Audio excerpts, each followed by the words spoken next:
Good morning, good afternoon, or good evening, everybody. Welcome back to my YouTube channel and to another instalment in the Sydney Railroad build. If you were watching last time, you will have seen me install most of the fascia. This week I'm going to take care of finishing that and getting all the turnout controls mounted on it. So without further ado, let's just head out to the workshop and get to work. It's Saturday morning and my goal for today is to work on the panel for the engine terminal. I put all the clamps away this morning and I've decided to two-piece this. I've put a piece in at the sharp curve where I've got that gluing up now, and now I think about it, I wish I'd done that yesterday so I could leave the clamps on overnight and it'd be ready a day earlier. I'm working on this panel over here. It's got to mount the control box for the turntable and 11 isolating switches. It's probably not going to be possible to leave it removable and also make it neat, so it's going to have to be glued in place eventually, but I want to do most of the work on it before then. Well, here is the panel for the engine terminal. In an ideal world, I would like to have had plenty of height to arrange the 11 isolating switches in a semicircle around the turntable control, but I didn't have that. Anyway, I think the arrangement I've got is fairly self-explanatory.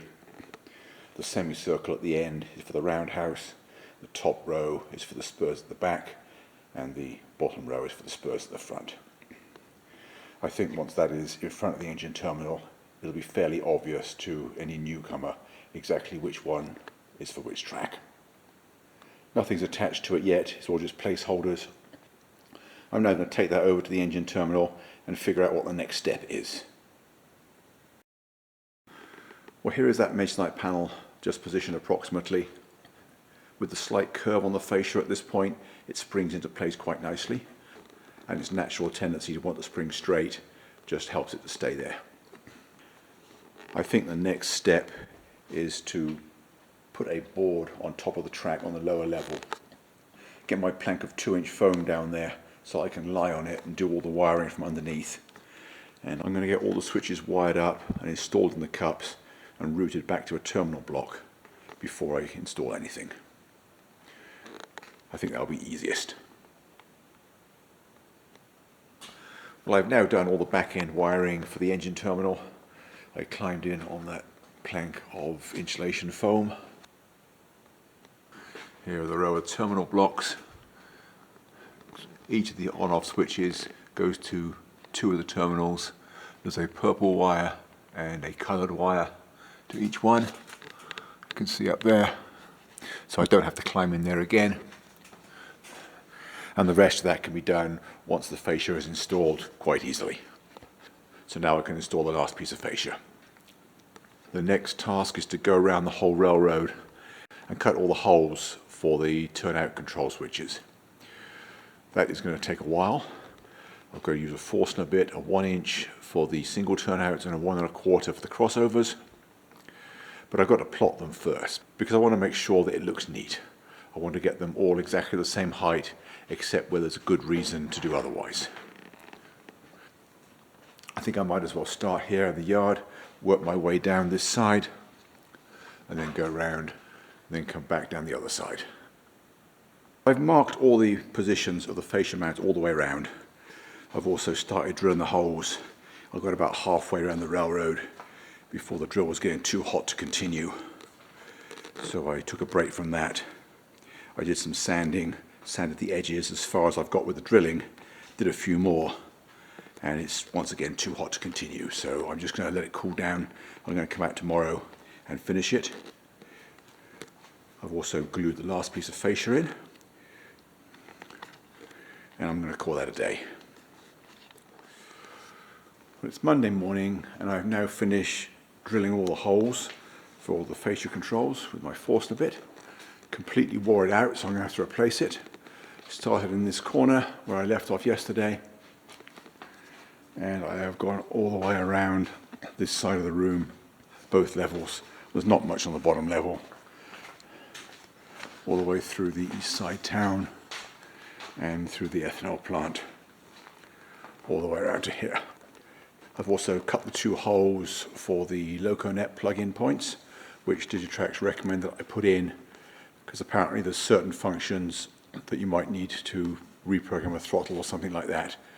So I put one here and one right at the end of the aisle, right down there opposite the engine terminal, and there will be a third one at the end of this aisle in the DCC control cabinet. I've also sanded all the burrs off, so the next step is to spackle all the imperfections, and then once that's dry I can sand it and paint it. Well, I have now gone around the whole railroad and spackled all the imperfections in the fascia.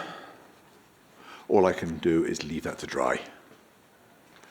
Yes, there's other things I could get on with, but I'd rather just finish the fascia first.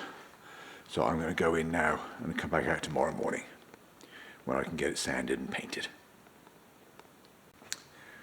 Well, it is Tuesday morning today. I started off by sanding all the spackle that I put on yesterday, and I've painted everything. I didn't have anywhere near enough paint in the bucket. I thought I had more, but I was able to just about get all the way around for one coat, which is far enough to be able to see everywhere that the spackle needs touching up. So I'm going to give it maybe an hour, and then I'll come back out. I will touch up the spackle where necessary, and then I will go to Lowe's, buy some more paint, and I'll be able to continue. And then there's also a few other tasks on my list for the day that have nothing to do with the painting. Next thing I'm going to do is go inside and spray paint all the fascia controllers. Well, after putting all the fascia controls in yesterday, I did have a bit of a problem. There was an error in the JMRI programming, and I had some duplicate numbers, and that caused all kinds of seemingly random problems. But I got those sorted out this morning. This afternoon I have started hooking up the isolating switches. There's 3 at this end for the diesel refueling area. That's those 3 hanging out of the fascia at the moment, and there will be 11 in the roundhouse and engine terminal area. They're not difficult, they're just time consuming, so I'm just going to quietly continue with these, and I'll talk to you again later. Well, that is those 3 installed and tested. What I've got behind it is some terminal blocks. There's 4 of them for the 3 switches. The one with the 3 yellow wires coming out of it is the main bus. Then the other 3 go 1 to each track with the sub buses. Now you'll note that one of those is still yellow and the other 2 are different colours. And that duplicates the feeder colours in those spurs. Now with that completed, I'm just going to move everything down to the other end and do the 11 in the engine terminal. I have now finished installing these 11 toggle switches for the roundhouse tracks. I had a bit of a cussing session earlier because I just got them all installed, and then I discovered that I'd done them all backwards.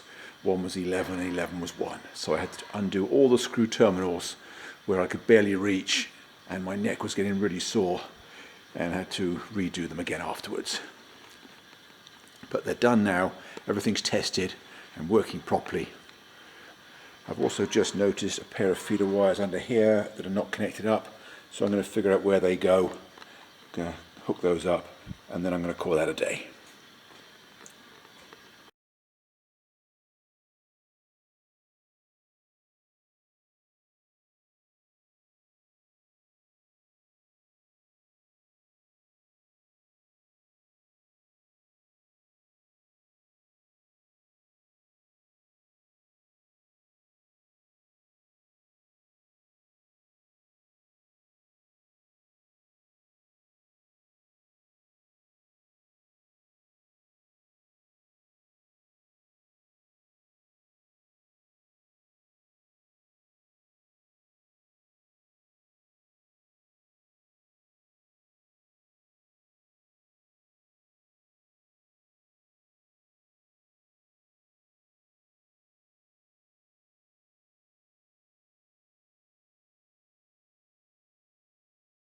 Well, that's all for this week.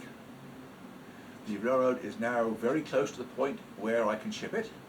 I've got a few more miscellaneous bits and pieces to take care of, and I think that should just be one more installment, after which it's on to the task of dismantling it.